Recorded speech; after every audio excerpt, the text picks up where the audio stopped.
Kāds man zina no projekta Foreļpuikas, un šodien mēs esam Braslas upē.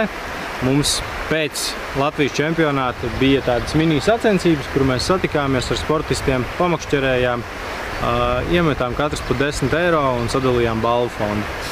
Viss notika forši, un es domāju, ka jūs video visu redzēsiet. Būs arī dažas intervijas ar sportistiem. Un, jā, sekojiet kanālam, mēs esam nolēmuši, un noteikti turpinājumā būs forši video par dažādām copas tēmām. Tā kā skatieties. Ceru, ka jums patiks. Čau!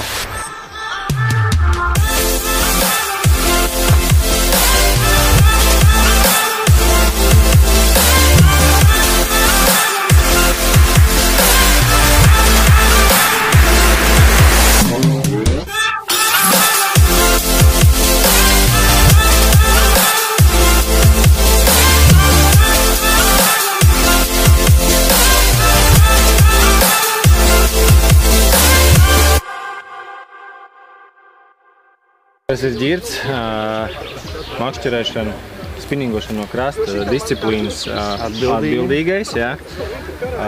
Tavs pirmais pavasaris, tavu pirmajā iespaidi, kā likās. Man liekas, ka kucēni tā arī neslīk, viss bija kārtībā, viss izdevās un varbūt pat labāk kā iepriekš.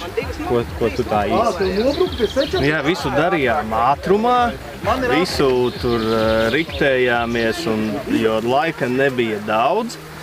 Likās, ka vienā brīdī jau var arī nenotikt, bet kaut kā spēki salikās un visi palīdzēja un izdarījām, ko varējām. Manuprāt, ļoti labi izdevās. Paldies visiem palīgiem. Un, tas nozīmē, ka var izdarīt un var izdarīt pat vēl labāk, ja ir laiks un gribēšana. Un es domāju, ka mēs iesim tālāk. To sportu attīstīsim. Mans tieši nākamais jautājums bija laiks. Mums šobrīd ir uz rudenim. Jā. Iespējas, vēlmes, kaut kāda motivācija arī. Kā tu redzi, ko mēs varētu varbūt vēl vairāk savādāk? Kas ir tas, ko tu nākotnē varbūt redzi? Nu jā, tieši tā savādāk, kā līdz šim ir darīts. Vai tu esi par to padomāji? Es esmu padomājis par to, ka ir jāsāk darīt ātrāk, ja par pavasari ziemā, par rudeni vasarā, bet šobrīd mēs šogad neko nemainīsim. Upe paliks tā pati, zivs paliks tāda pati vai līdzīga.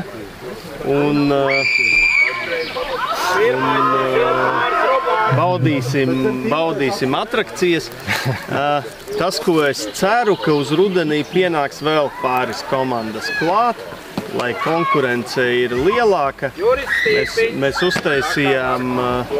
uztaisījām lielākas zonas, bet ja būs vēl vairāk dalībnieki, būs vēl foršāk, manuprāt. Jā, tā kā aicinām forelistus, kuriem interesē makšķerēšana, sports, pievienojieties, jautājiet, rakstiet, palīdzēsim, pastāstīsim un laipni gaidīt mūsu rindās.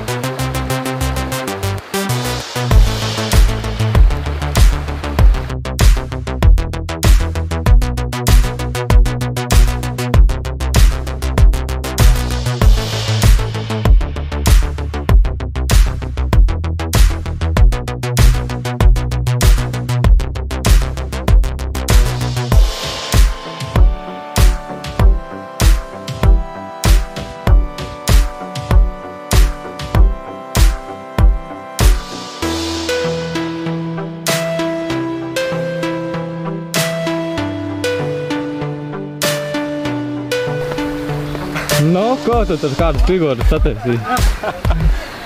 Sačuks izģērbās. Tik liela zivs bija, jā? Jā. Reku, re. Gadās arī tā. Tūlīt laiks būs beidzies. Ja ir novērst tehniskās problēmas.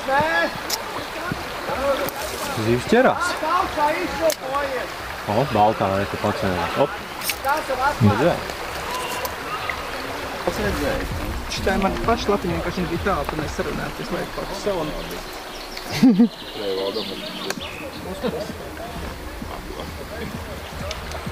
Un 3 nodeva.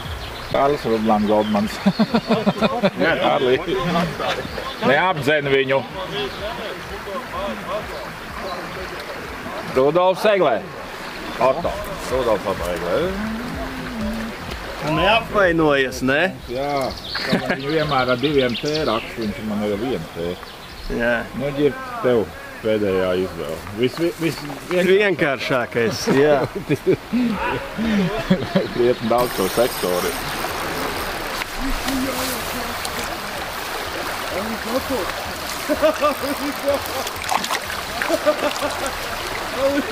Andrej!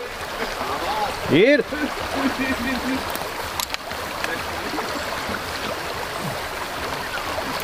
Pusotra punkts. Rūdis. Arturs. Rudolfs Egle ir mums jaunākais sportists mūsu disciplīnā, laikam jaunākais sportists. Iespējams vispār startējošais sporta pasaulē, makšķerēšanas sporta pasaulē. Piedalījies gan dīķos, gan arī strīmā. Nu, cik gadu vecumu tu sāki startēt? Es pirms 4 gadiem, tas sanāk 9 gados sāku startēt. 9 gadi, ok, labi. Kas tev te patīk, kāpēc tu piedalies, kāpēc tu nemakšķerēji vienkārši tāpat nebrauc uz upi, sensi, nebaudīji tur, nezinu, parastu sopet, piedalies sporta sacensībās? Mēs arī braucam uz parastām upēm, bet sacensībās patīk tas, ka visu laiku uz ātumu jāķer, tur jādomā uz priekšu, kur tā zivs var slēpties un kā viņu paņemt un varbūt tu viņu var atstāt vēlākam laikam un tā. Jādomā? Jā. Ok, paši. Tu esi arī godalgots sportists. Jā. Nu, palielies. Jā. Es esmu dīķos 1. vietu Latvijas čempionātā dabūjis, 3. vietu un vēl vienās citās sacensībās 3. vietu dabūjis ārējā sportā. Ok, kāda ir tev nākotnes mērķi plāni? Kur tu sevi redzi? Nu, rudenī iespējams braukšu uz pasaules čempionātu ārējā disciplīnā. Un tā, pagaidām. Pasaules čempionāts. Cik tev ir gadi? 13. Tūlīt būs 14. Ok, forši. Turpinās piedalīties, vai ne? Noteikti. Super. Prieks redzēt arī jauniešus šādā disciplīnā. Un, ja jums ir 13, 14, 15 vai arī 30 gadi, tāpatām gaidam mūsu pulciņā, droši piebiedrojiet. Čau!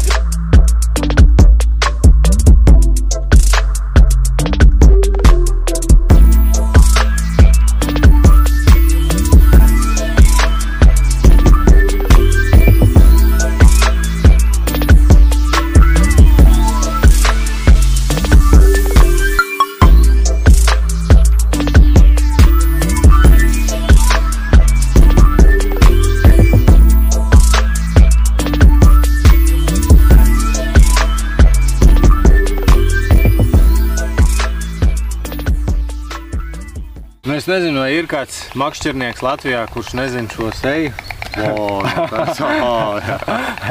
Uģis Circeņs. Copslietas čatā zelta bārdi, ja? Jā, copslietas čatā zelta bārdi. Cik kārtējies čempions, tu zini? Nē, 3, 4. Tikai? 3, 4, nezinu. Es neatceros, 4 laika. Nu. Jā, cik gadu tu piedalies? Labs jautājums. Man liekas, kaut kāda 2016, 15, 14. Mums rēķina kāda 8 gadu varētu būt. Jā. Bet tu esi sev pamēģinājis arī citās sporta disciplīnās, vai ne? Protams, laivas, viss sākās no laivām tajā sportā. Egons vēl atceries, Egons Simpsons bija tāds. Jā. Tas man ievilka laivās un pēc tam Igors Filipovs, tas man ievilka šitajā strīmā. Ārējā?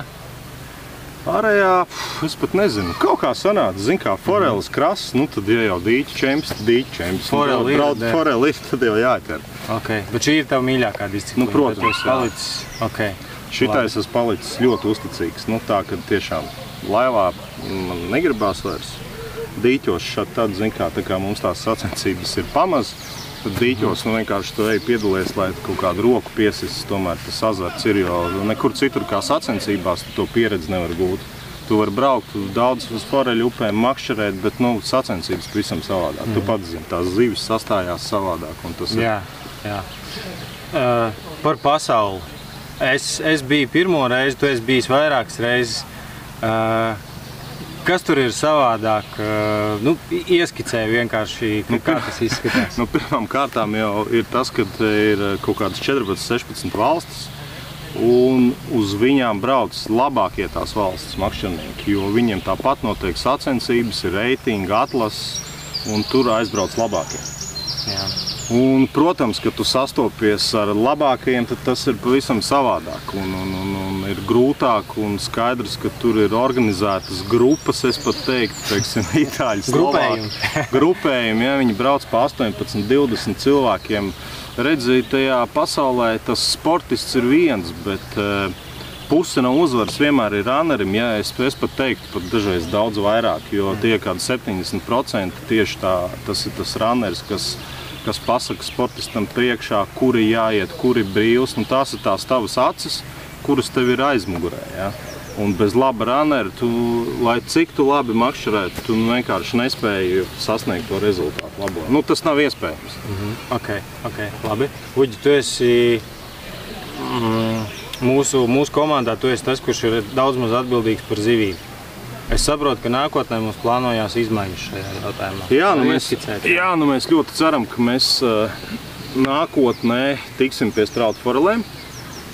Pie tā mēs strādājam, pie tā mēs runājam, un tad jā, mums atkal paplašās lielāks lauks, kur mēs tās zivis varam laist, jo tomēr strautu foreli tā ir mūsu grāmatā.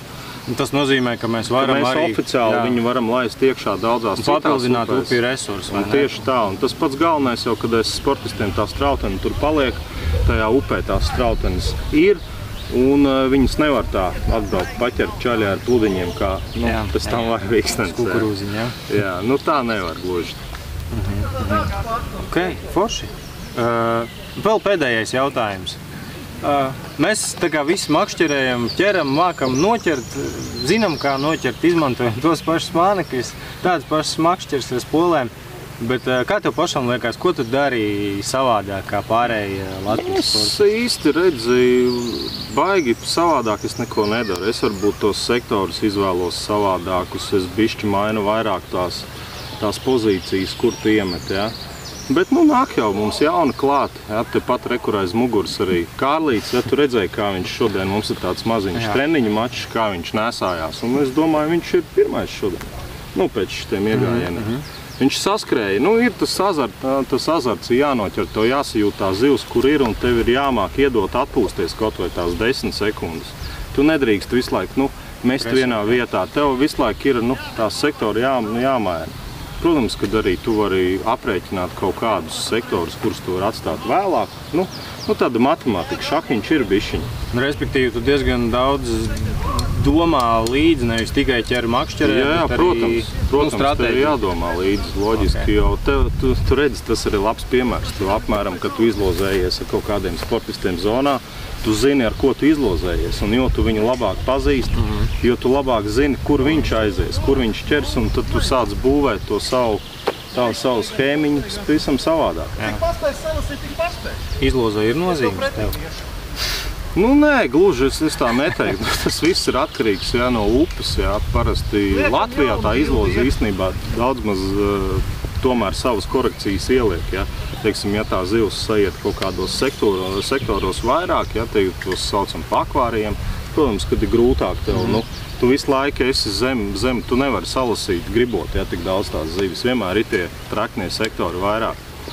Bet pasaulē tā izlozē īstenībā nav tāda nozīme. Protams, ir forši, ka tu zini, ka tu trešajā tur iesi tur, un tu esi tā kā sagatavos. Morāli tev ir labāk. Bet atkal te ir tas runneru darbs, ka tu zini, kur tev ir jāiet. Viņam tas ir viņa darbs. Tu jau neredzi, bieži vien tur zona ir kaut kāda kilometru gara. Ko tu tur redzi? Tu redzi tur 200 metrus uz priekšu, un tu jau arī tu nezini, cik viņi ķer, cik tur ir ķēruši, cik ir pagājuši. Tas viss ir runneru darbs. Okay. Un, teiksim, skaidrs, kad ir lielajām stiprajām valstīm, viņi ir 3. Un, ja mēs esam 2, tikai sportists runneri, nu, tad ir grūti cīnīties. Bet, nu, es domāju, ka šo disciplīnu mums plauks un zels nākotnē, arī ar tavu palīdzību. Ģirtiņšē mums jauns spēks, ja, kas mums ir disciplīnas vadītājs. Es domāju, ka kopējiem spēkiem mēs atkal nostiprināsim šo disciplīnu un viņi būs viena no interesantākajiem. Jo mums vajag jaunos, mums vajag jaunus asus šķaļus, nu, kas grib, kam actiņas deg un tā. Vēlreiz, jā, nāciet pulkā un nelielai atkāpēji par pasauli, lai jūs saprastu to mērogu. Itālijā makšķerēšanas sports ir otrs populārākais sportveids aiz futbolu.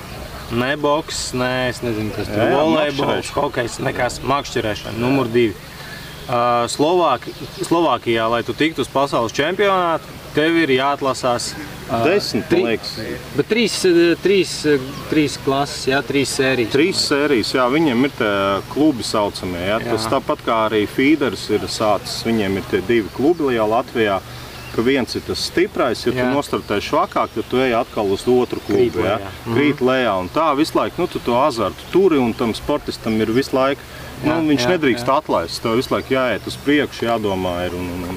Lai tu tiktu uz pasauli, tev ir jāpakāpjās pa 3 pakāpieniem, jāizcīna uzvaru 1, 2 un tikai tad tu cīnies virslīgā, teiksim, nosauksim. Teiksim, tajā pašā mūsu sportā arī, nu. Zini, kā tu jau tie stiprākie paliek vājāki, tāpēc, ka nav tā konkurences. Nu, viņš sāk lēnāks, tas tāds, nu, stagnē, jā, un viņam arī vajag, nu, iedot dunku, atnāk kaut kādu jaunie, džik, nu, tev ir tas atkal azarts iekšā. Tu diezgan maz ķer foreles ikdienā, vai ne, bet tomēr, kāpēc forelistam nāk šeit, ko viņš te var atrast? Nu, viņš pirmkārt, es domāju, ka tas ir kaut kāds, tomēr jebkurā vīrītī, ir tas sportiskais gars, jā. Un šeit ir tā copi baudām ar to, ka tās zivis ir daudz, mēs ielaižam, copis ir daudz, tu viņas redzi, nu, ir interesanti. Parasti forelistam, nu, zin kā, viņi jau arī iedalās. Ir tiem, kam patīk ķert lielās foreles, jā, tam varbūt es domāju, ka tas nebūtu tik interesanti, bet, teiksim, man, jā, ka personīgi foreles man neinteresē tās lielās. Man patīk process, galvenais, lai skaista upe, ātra upe, un viņas tur ir daudz, lai viņas ķerās. Nu, kaut kas līdzīgs ir šeit. Nāciet ciemos. Tieši tā, paldies, mēs gaidīsim.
Tā kā mūsu mērķis šajā gadā un mans uzdevums ir palielināt to ieinteresēto cilvēku sportistu skaitu, mums ir nepieciešams jaunas komandas, tad es gribu pastāstīt, cik patiesībā vienkārši un demokrātiski šis te sporta veids ir. Kāds, spola, aukla, galā māneklis. Par mānekļiem droši vien varbūt kādā citā reizē vairāk, bet tie ir silikona mānekļi, šūpiņi, wobleri un rotiņi. Papildus ir vajadzīgs šāds te uztveramais tīkliņš, ar kuru zivi uztver, pēc tam atbrīvo, nu, respektīvi saudzīgai atbrīvošanai. Par mānekļiem es domāju, ka Jānis jau viss būs iefilmējis un parādīs. Tas ir arī viss, nekas papildus no ekipējuma nav nepieciešams. Tāds, kāds es šobrīd izskatos, tāds es arī varu makšķerēt. Ne laivas, ne dārga ehalotu, ne motori. 200 € un tu esi gatavs startot.